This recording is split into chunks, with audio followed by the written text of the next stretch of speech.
കെവിന്റെ കൊലപാതകം പുനരാവിഷ്കരിച്ച് അന്വേഷണ സംഘം. പ്രതികളുമായി കൃത്യം നടന്ന സ്ഥലങ്ങളിൽ സഞ്ചരിച്ചാണ് പോലീസ് സംഭവം പുനരാവിഷ്കരിച്ചത്.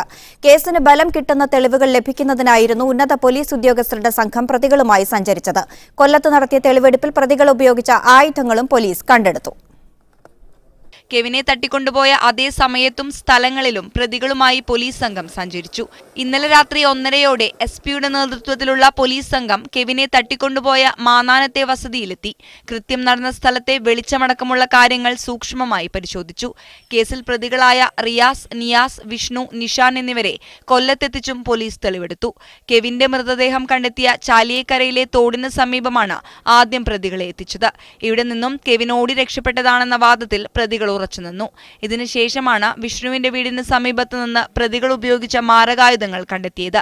ആയുധങ്ങൾ കാണിച്ച് കെവിനെ ഭീഷണിപ്പെടുത്തിയിരുന്നതായി പ്രതികൾ സമ്മതിച്ചു. കെവിന്റേത് കൊലപാതകം തന്നെയാണെന്ന നിഗമനത്തിലാണ് പോലീസ്. കൊലപാതകത്തിൽ പോലീസിന് പങ്കില്ലെന്നും കൃത്യനിർവഹണത്തിലെ വീഴ്ച മാത്രമാണ് ഉണ്ടായതെന്നും എറണാകുളം റേഞ്ച് IG വിജയ് സാക്കറെ പറഞ്ഞു.